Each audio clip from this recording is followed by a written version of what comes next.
Today we leave Parowan Gap and we go on down to probably one of the most popular national parks. This is Zion. This is an interesting place. Definitely don't visit it in the peak summer. Even here in the middle of December, it was so busy that I got there at 9 in the morning and I was one of the last cars allowed back to the very back of the park. In fact, most of the year, you're not even allowed to drive in the park. It is so busy. But if you love hiking and you love amazing scenery and biking or shuttle buses with a lot of crazy strangers, Zion National Park is quite amazing. You park at the visitor center, which can certainly accommodate hundreds of cars, and then you can take shuttle buses back to the very back. And the beautiful part about this park is you can go all the way back and you can hike all the way in. It's about 12 miles from the back end of the park all the way up to the front. But really, Zion, it is absolutely stunning. Worth going to at some point in time. I would recommend hitting it around December when it's not quite as busy. And probably also don't hit it on a Saturday like I did.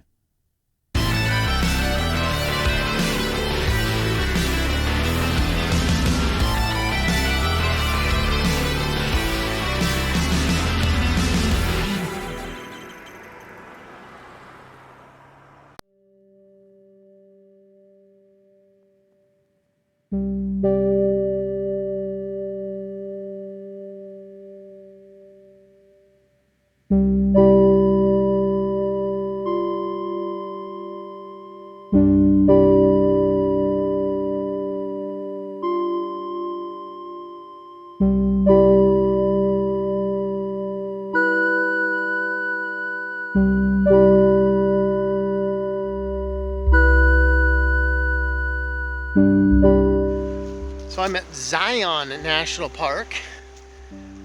Very nice place. You can understand why it's a huge tourist trap, I'll tell you that. It is December and it is crowded. Actually, the last parking lot is full and it's very tightly regulated.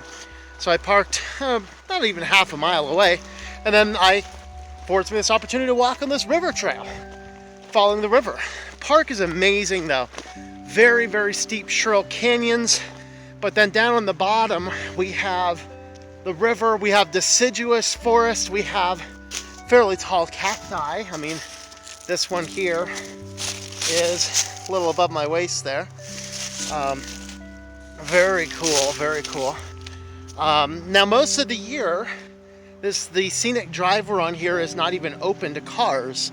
You have to take shuttle buses. That kind of begs a question for me. Why do I go to a national park to jump on a bus with hundreds of other people and take a bus through the thing?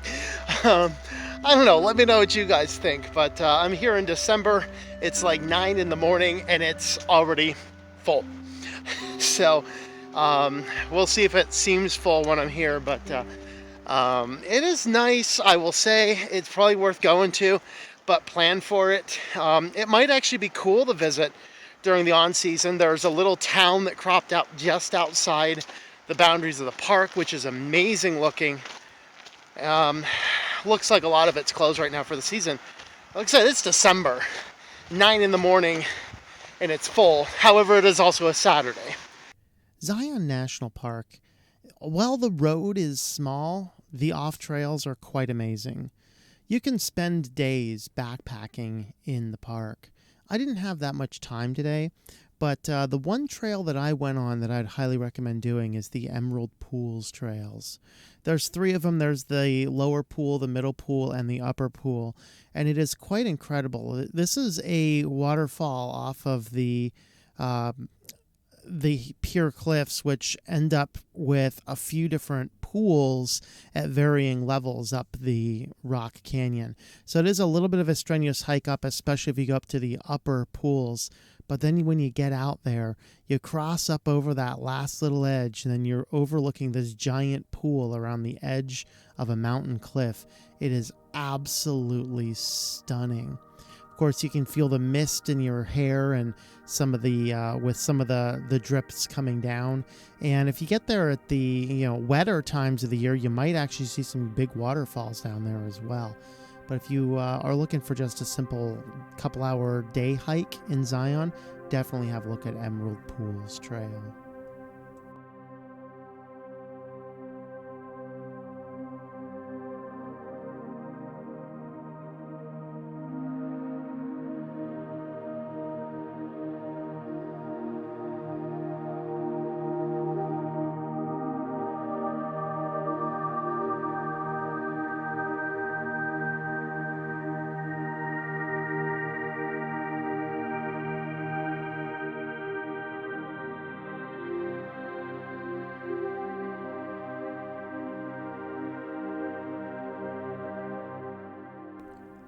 Scenery like this is just so absolutely stunning.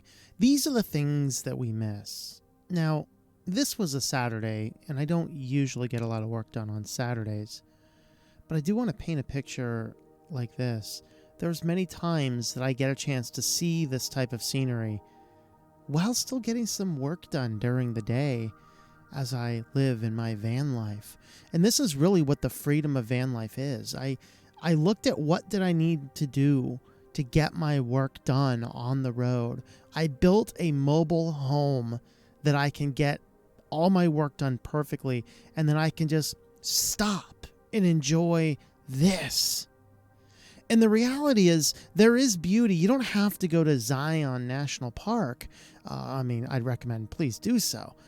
But even right outside the park, I stayed at this free campground overnight. And this campground itself was just amazing with, some wonderful mountains in the background. It was extraordinarily quiet. Afforded me the opportunity to just sit and think over some cliffs and stop and get some reading done and walk up the street a little bit.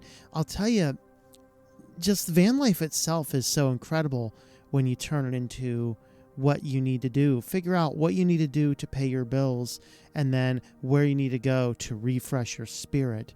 Places like Zion National Park and even this campsite right outside of the park, which was free, by the way, just give us this. This is the reason I wanted to go inside of van life.